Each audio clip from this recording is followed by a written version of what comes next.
It is Wednesday. It's hump day. We're almost there. A couple more days to go before your weekend hits. Yeah, big Labor Day weekend, too. Yes, we're going to be working Labor Day, though, I just found out. That's right. You didn't know that? No, let's bring in G, who is chatting with you on social media. He's the co-host of Row and Roper on 89 WLS, Rocan, and she can be heard on Univision America Radio. Univision. Univision. I love that. WRTOAM. Please welcome Tsi-tsi-ki Félix. Thank you, Val.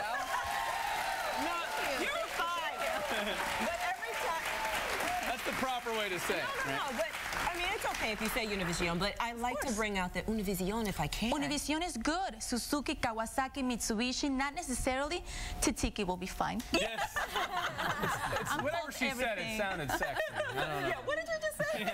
I don't know, but it was all good. Different ways. I'm used to it already. Univision, Tsi-tsi-ki at Univision. Yes. Right. Well, tell us about your radio show. Congratulations. Great. Thank you, guys. Thank you. It's actually an honor to be here today at Windy City Live, not just because of the partnership that there is with Univision and ABC, but also because of the fact that the Latino community right now is growing so much into different areas.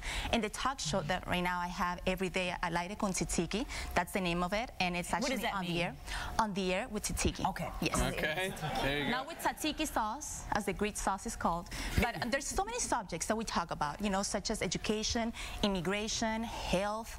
There's so many things that appeal to the Latino community, not just one specific topic, which is immigration. Right. It's also finances, you know, how to educate our kids, how to reach the next level here in the U.S. I was going to ask you, like, out of all of those topics that you do cover, is there something that stands out to the Latino community that really they want to see some change or they want to see some difference brought to? Well, there are different topics in the Latino community, and I think one of them that appeals to every single person is our culture. Just one example of that, for instance, Supreme Justice Court, Sonia Sotomayor, she just released her newest book, and she said in the book, I prefer to be called Sonia from the Bronx. That tells you that she really embraces her culture. Now, she's someone that was born and raised, obviously, in Puerto Rico. You have the Mexican, you know, community, you have the Latin American community. From different backgrounds, they all share the culture. However, there's a big difference. The older generations are very in tune within the immigration issue.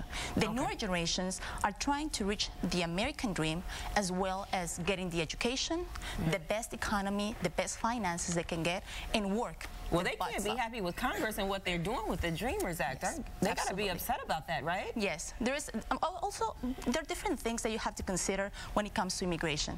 There is a huge part of the immigration community that, as much as they want to get an immigration reform passed, they're also considering other topics, such as, you know, the immigration border reinforcement. How do you make sure that even though you are paying your dues because you are in this country and you got here illegally, although you're contributing, you want to make sure that everything's fair. So you have two different kinds of communities in Latino community and different aspects with different opinions when it comes to immigration. Right. Well, Tsi-tsi-ki, we're glad that you're here, and we want you to weigh in on some of the topics that are going on today. And I have a feeling I know what's trending. And Voting Rights Act passed in 1965, June of this year. It was weakened. So it's like when you think about, okay, have we made progress? And then 50 years later, they weakened the very same act that gave everybody the equal opportunity to vote. Now, the question that we also have to ask is whether it comes from ourselves, you know, as individuals, or from society. Because if you consider this, for instance, the Latinos are usually in the Little Village area, or Pilsen, or Humboldt Park. Do we segregate ourselves, or are we just victims of the society? Because we can talk all day long about how segregated melting pot. This is just like a salad with different compartments in the ingredients. Are we really a melting pot? We are not. And are we actually contributing to that?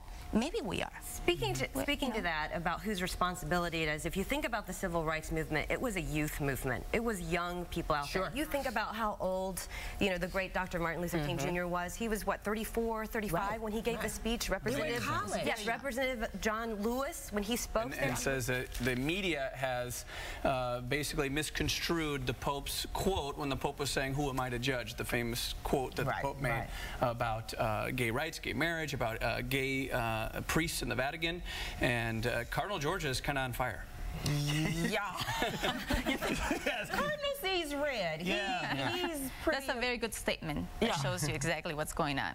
But when you think about it, there's a lot of, in everywhere that we talk about, the perception for the gay marriage is very polarized. It doesn't matter whether you really agree with the gay marriage, but when you apply it in your life and you see what the repercussions, and you understand other people's points of view.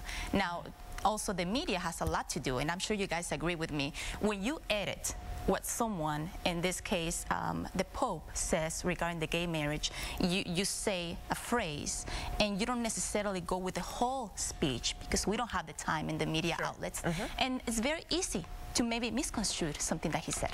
Well, and it's all how I guess you interpret it, but how is it treated in the Latino community? How is gay marriage or gay rights handled, do you think? It's very conservative, Ryan, and as I was mentioning before, there are two different kinds of Latino community and immigration. We all share the culture. We're very conservative, but at the same time, the newer generations, and that's what we're talking about, the young people that are trying to change things in the system, they're very open to a gay marriage because they see the need for equality. The Catholic, even young Catholics, really, because it is very biblically, it's very against the Bible to be involved in a gay marriage in the Catholic and Christian faith. But you see it more and more often these days. How about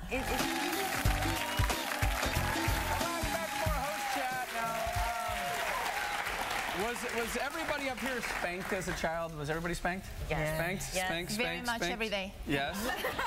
What were you doing? I was a good girl. I don't know, but the chancla, which is a sandal, I try to hit it every single time I saw it.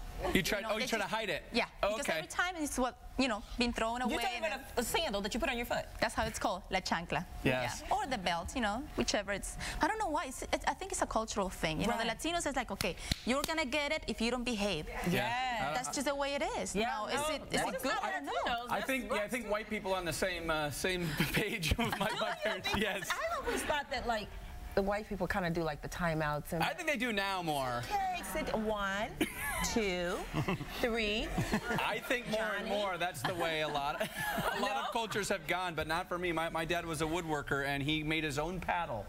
That was convenient. Did you get a lot of fun with the kids? We don't. I mean, it's awful for us too because we know that it can be a pain in the butt for other passengers. So we feel just as bad as the people who have to listen to it. So it's a win-win because then if you're sitting next to the crying baby, the parent can look at that person and go, you know what? You should have paid $15.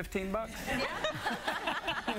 you know what? My concern, and this is my complaint. Why the $15? The parents are happy to have a very special area for them and their kids. We are happy, the people that don't have kids, to sit different places. I think it's supply and demand. I think a lot of people without kids don't want to, you know what I mean? And it's a way for airlines to make more money.